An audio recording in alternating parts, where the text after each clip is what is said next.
नमस्कार। मैं आप सभी का अपने एस्ट्रो चैनल ज्योतिष की पाठशाला में आपका एस्ट्रो फ्रेंड खुशबीर गुप्ता आप सभी का स्वागत करता हूं। मित्रों, ये धनु लग्न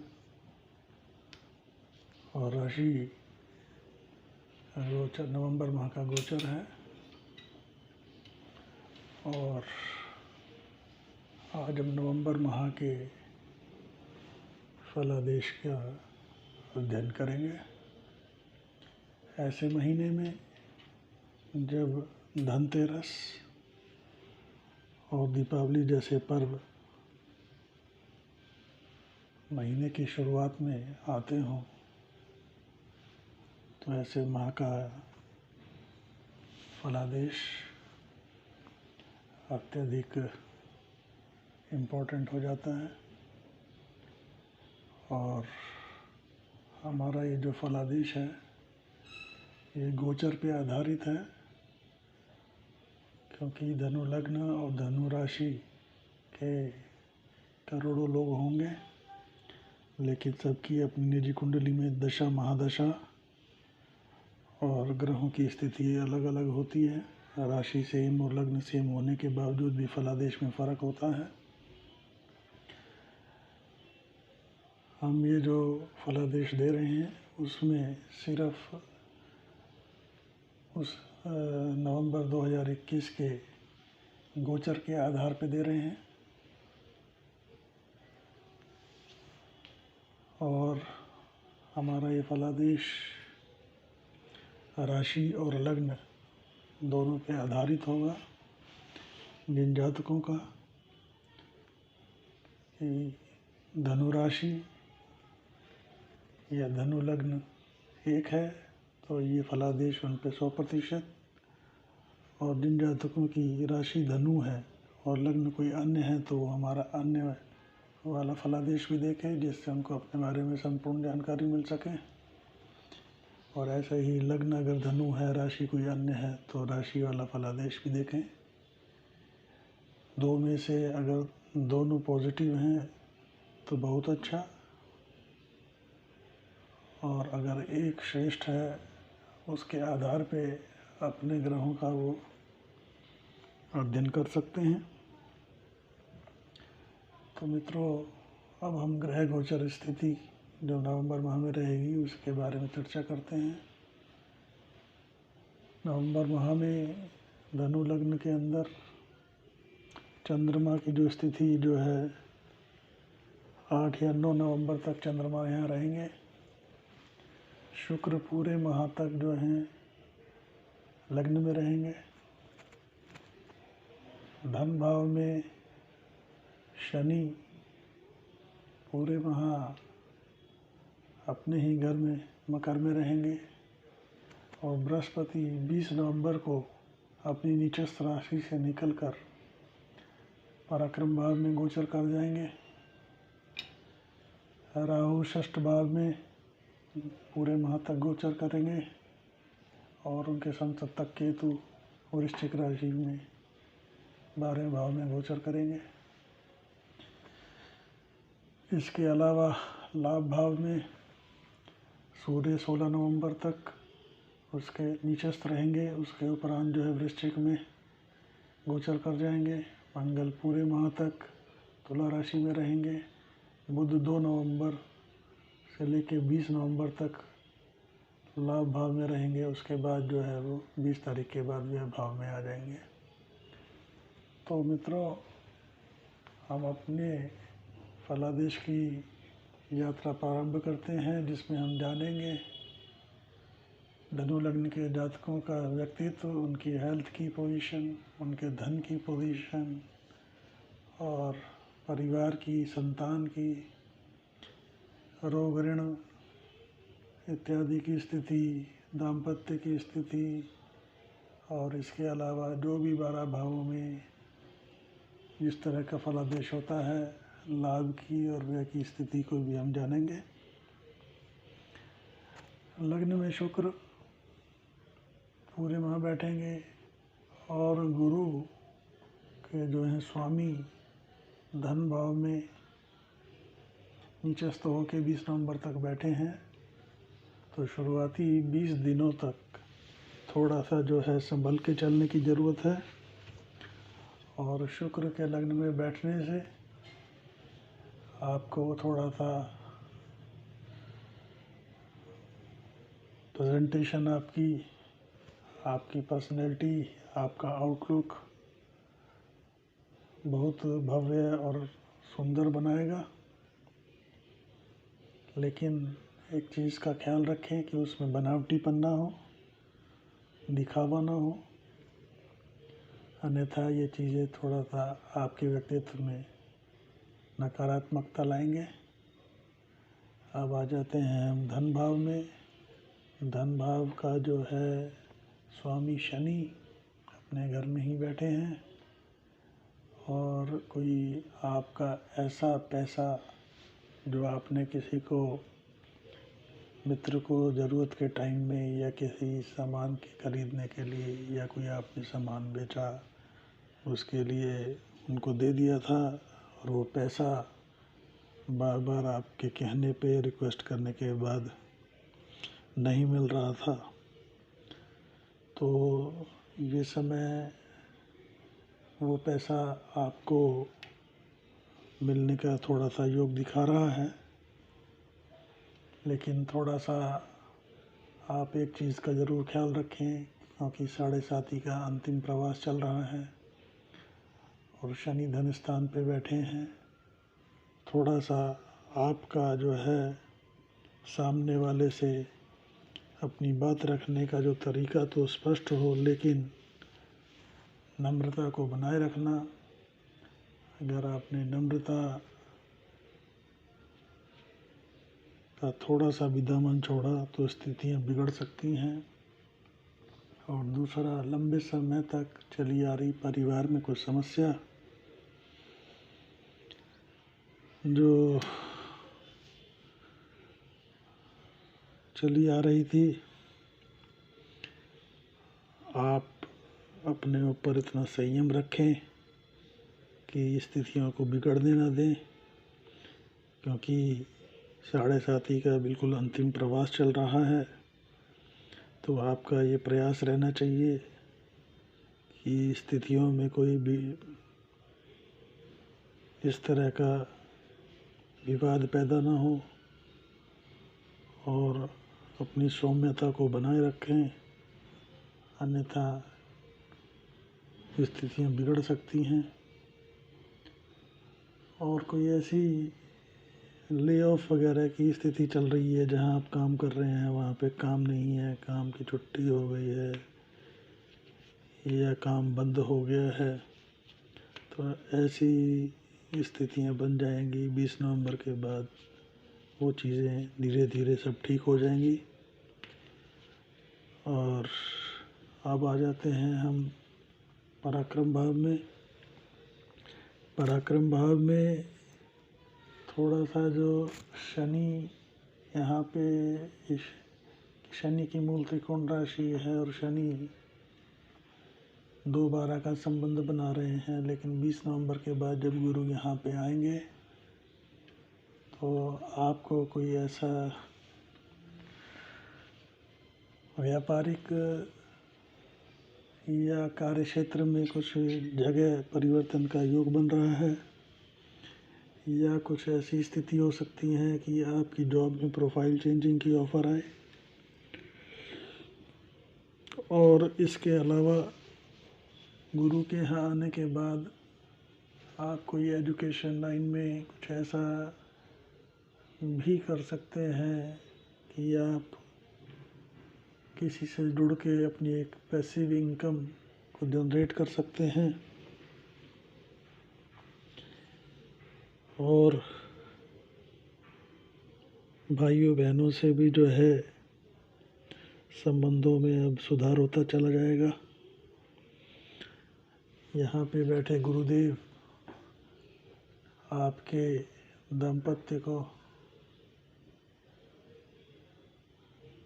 और इसके अलावा आपके भाग्य को और आपके लाभ स्थान को देखेंगे, जो इनमें इनकी गुरुदेव की जो दृष्टि अमृतमयी होती है और उसमें सब में सुधार आपको नज़र आएगा।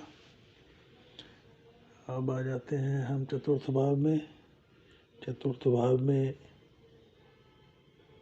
जो आपका यहाँ पे कोई जो व्यापार से संबंधित जो है चेंज ऑफ प्लेस शो कर रहा है, और इसके अलावा थोड़ा सा माता की तबीयत में उतार चढ़ाव, इस तरह की स्थिति निर्मित रहेंगी। और बाकी कोई ख़ास हलचल नहीं है, जैसे पिछला चल रहा था ऐसे चलता रहेगा। अब आ जाते हैं पंचम भाव में। पंचम भाव में क्योंकि इस टाइम जो है लाभ स्थान में 3 ग्रह बैठे हैं जो पंचम भाव पे दृष्टि डाल रहे हैं, यह समय आपका जो है शेयर, क्योंकि मंगल लाभ भाव में बैठा है और लाभ भाव में बैठ के अपनी ही राशि को देख रहा है। सूर्य जो है नीचस्थ होके अपनी उच्च राशि को देख रहा है, तो ये इशारा करते हैं कि आपको शेयर मार्केट से कोई बड़ा लाभ हो सकता है। लेकिन 7.5 का अंतिम प्रवास होने के कारण हम ये आपको राय देंगे कि एकदम से ओवर कॉन्फिडेंस में ना आए और हर चीज़ सोच समझ के ही निवेश करें। बाकी स्थितियां जो हैं पूरी लाभप्रद बनी हुई हैं। इसके अलावा टेक्निकल एजुकेशन में, मेडिकल लाइन में और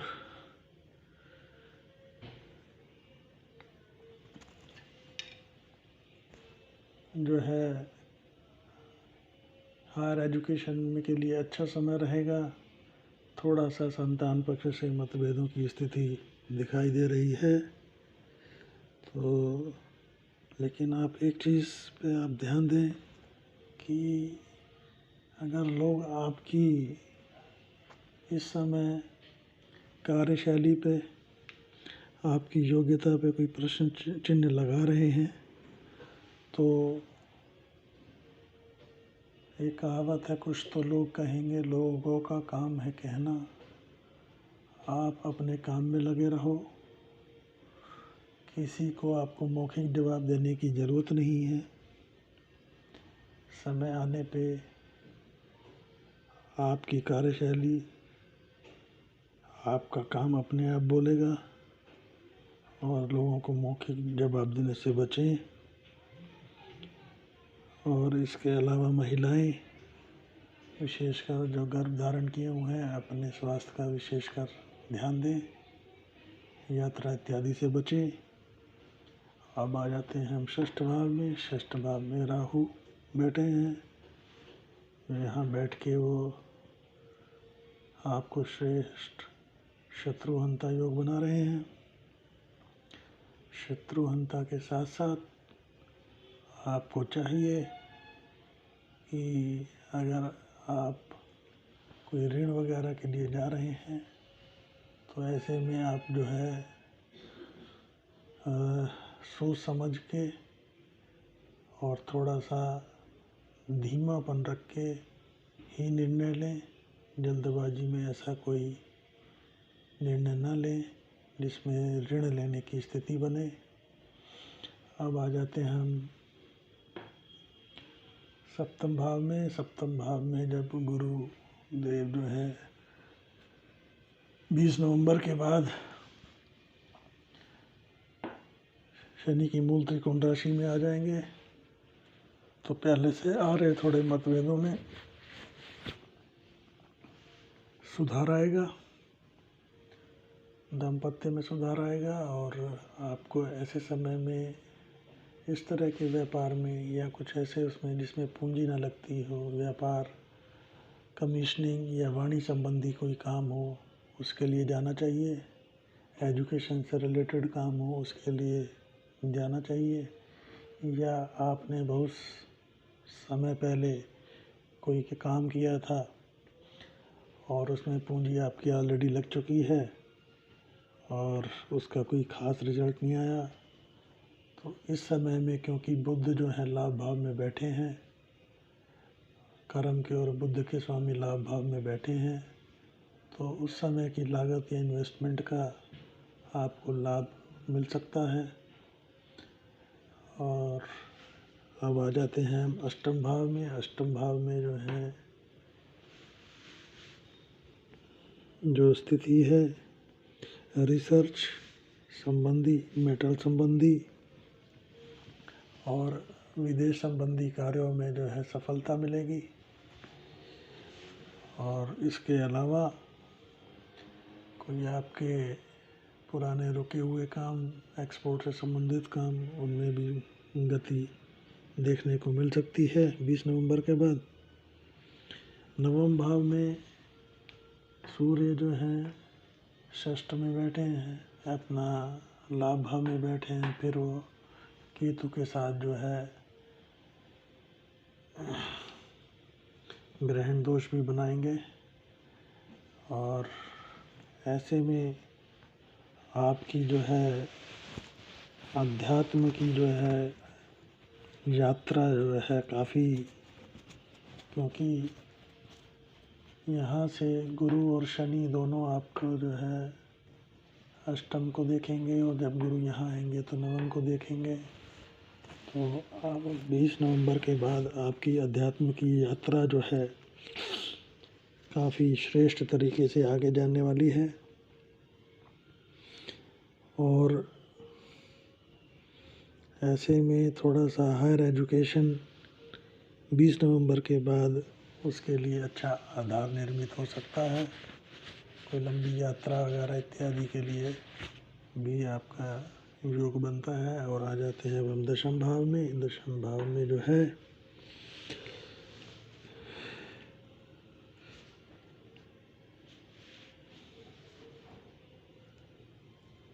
दशम भाव में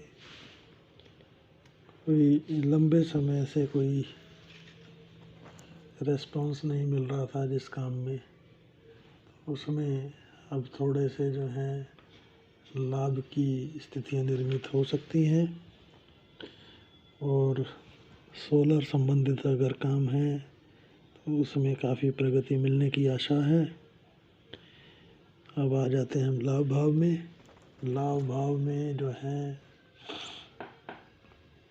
सूर्य 16 तक जो है नीचस्थ रहेंगे, उसके उपरांत जब वो शिफ्ट हो जाएंगे, लेकिन बुध की बहुत ही श्रेष्ठ स्थिति बनी हुई है, कर्म भाव का स्वामी लाभ भाव में बैठा है। तो इस समय में जो है आपको श्रेष्ठ लाभ की प्राप्ति होगी। और साथ में जो है मंगल वो भी जो है अपनी राशि को देख रहे हैं, तो शेयर मार्केट इत्यादि से भी जो है लाभ की स्थितियां बन रही हैं और इनकम में आपके जो है स्टेबिलिटी आएगी। इसके अलावा 12वें भाव में केतु जो है द्वादश में है, और उसके बाद सूर्य भी बैठेंगे, ग्रहण दोष बनाएंगे। थोड़ा सा जो है आपको 16 नवंबर के बाद निद्रा संबंधी कुछ परेशानियां हो सकती हैं, रात को नींद न आने की प्रॉब्लम बढ़ सकती हैं। और राहु की सीधा दृष्टि होने के कारण कुछ नसों संबंधी परेशानियां इत्यादि हो सकती हैं। तो कुल मिला के धनु राशि और लग्न वालों के लिए ये महीना जो है धन के हिसाब से बहुत श्रेष्ठ है। और आने वाले 20 नवंबर के बाद गुरुदेव के परिवर्तन के बाद उनकी फाइनेंशियल स्टेटस या स्थिति में इम्प्रूवमेंट आने लगेगा, क्योंकि 7.5 का अंतिम प्रवास चल रहा है। तो थोड़ा सा धनु राशि वालों को चाहिए कि हर निर्णय को थोड़ा सा रुकें, समझें, तब निर्णय लें। अगर वो ऐसा करेंगे तो इस मौके में 7.5 के अंतिम प्रवास के होने के बावजूद भी श्रेष्ठ फल प्राप्त करेंगे। तो मित्रों, अब हम यहाँ पे आपसे इजाज़त चाहते हैं और आप सभी को हमारी दीपावली के पर्व की बहुत बहुत शुभकामनाएं। अगर आपको हमारा ये वीडियो पसंद आया हो तो इसे लाइक करें, हमारे चैनल को सब्सक्राइब करें। हमारा व्हाट्सएप नंबर है 8178113518। अगर आप हमसे कोई निजी ज्योतिष परामर्श चाहते हैं तो आप हमको व्हाट्सएप पे डिटेल भेज के अपॉइंटमेंट बुक करा सकते हैं। हम कॉल्स नहीं ले पाएंगे और कॉल्स लेते नहीं हैं। बहुत बहुत धन्यवाद। वंदे मातरम। जय हिंद।